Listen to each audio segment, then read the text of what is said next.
Clock is ticking on a Kevin Durant trade. You heard the cut. We played it earlier. You probably heard it on Burns and Gambo's show yesterday, too, where he said he believes KD will be traded by next week. Then you have Shams earlier today saying he thinks that, next week or maybe even sooner, honestly. And then Shams also threw out a couple teams, Wolf, so I'm going to play that. Yeah, there's not going to be a Giannis Kevin Durant intermingling trade going on. You said a week. I think it could be even sooner than that. What? I think there's some motivation with some teams, potentially even sooner than 7 days. Maybe in the next few days we could get some Kevin Durant trade action. There is some serious traction on conversations, on trade scenarios with the Suns.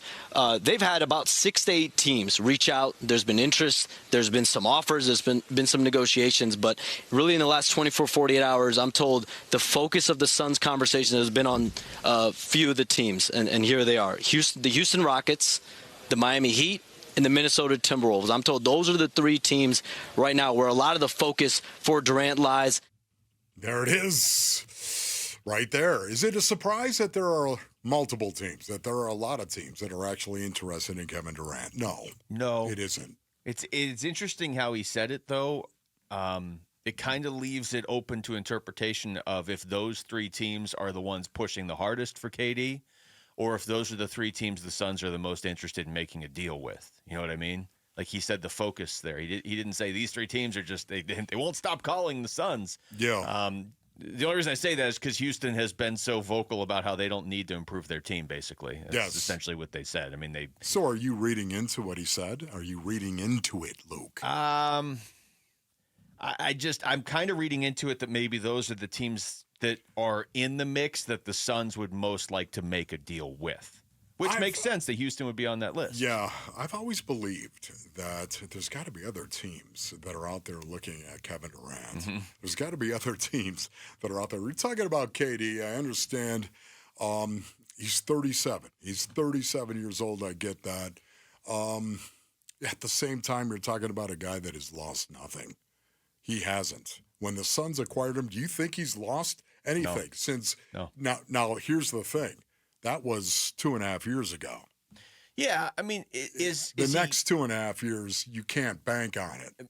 True, you can't. I don't know. There are certain players, though, that are a little different, right? I mean, LeBron, we would all agree, is a little bit different. I'm not saying KD's LeBron. Those two are different from each other. But I don't know. Like, if you're asking me if I think Kevin Durant's still going to be a 25-plus point per game player in 2.5 years, yeah, I do. I believe that. I don't think he'll be as good of a player all around as he was in his prime. But if he's still playing in the NBA in whatever, you want to say 28, is he averaging 25 points a game? I think he is. Yeah. Can you imagine? Can you imagine to be that talented? No. To be that good? Because I agree with you. I do. I agree with you. Yet, at the same time, you're just not going to get what the Suns gave up for him. No. You're just not going to get that again. But you should be able to get a lot more. Because of his age. I believe you should be able to get a lot more than some of these trade offers, potential trade offers that we're seeing floated out here in some of these stories. I think you should be able. There's a huge gap between getting back what you gave up for him 2 years ago, right, and taking the 14th pick and Devin Vassell from the Spurs. And I like Vassell as a player. But that's the name. And people are like, oh, I could talk myself into that. Devin really? or Devin. Devin or Devin. 82 times next year. Here, this is Kevin O'Connor from the KOC show earlier this week talking about one of the wild card teams. You were implying maybe there's some wild card teams. Because Shams had those 3 teams. And then, I mean, we've heard the Knicks and the Spurs. Those seem to be the big 5. Well, how about this team? I did a little digging today, like who are these sleeper teams? Who are these under-the-radar teams for Kevin Durant? And the one team that keeps coming up that has likely already made an offer, the Toronto Raptors. It does seem like the Raptors have already made a pursuit of Kevin Durant. KD does not want to go there. They are not on his list. But, like they have a ton of salaries that they could put together. They have RJ Barrett. They have Emmanuel Quickly. They got so many different configurations that you could put together. One of them would be Quickly and Pirtle. That's a very clean salary match for Kevin Durant. If you add on 2 firsts to that, those Raptors first could be pretty valuable because they're no guarantee to be anything special. That might be a more desperate move if they were to go get Kevin Durant at his age. What would you say about that, Luke? Well, that might be what Charles Barkley was talking about earlier this week, where he said you don't have to take Kevin Durant's wishes into consideration. And that's a fine line to walk, right? I mean, I hear what you're saying. Why trade him to a team that's only going to keep him, that he's only signed for a year because they're not going to be able to offer as much. But what if one of them is offering more? Then you don't have to. I just wonder why somebody would offer more when they didn't have the guarantee of signing him to an extension. Kevin Durant? That's why. Okay. Because it's Kevin Durant. Toronto did this with Kawhi, what was that, 8 years ago? Yeah. And they didn't keep him, but they did win a championship. Okay. Kawhi was also like 27 or 28 when they signed him.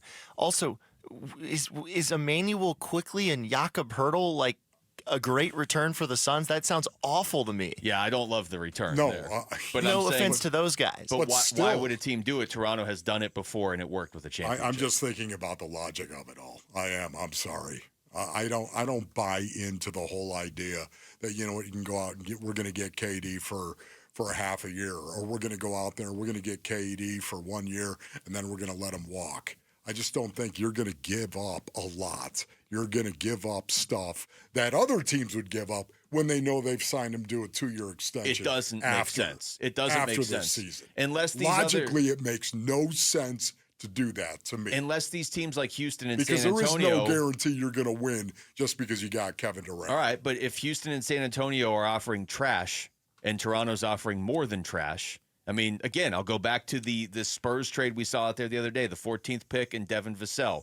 If Toronto's offering you 2 high first-round picks and a couple players that I agree, Rick, are not amazing, but RJ Barrett was the other player they mentioned, and he's been good. He's just kind of one of these guys that's like plateaued at like 18 but a game. That's still a better offer than the San Antonio one, because you're talking about 2 first-round picks that could be number 3. Right. That's a better deal. Yeah, but right now, these are reported offers that we're talking about. I'm talking about logically when you look at this right now. I don't know how accurate these offers are and the names are. We have no idea about this stuff. To me, I'm talking about the logic of it all. If you're going to give up real value to get Kevin Durant, man, I think you're going to know that you can sign him to an extension. That's the reason why you're willing to give up real value for Kevin Durant.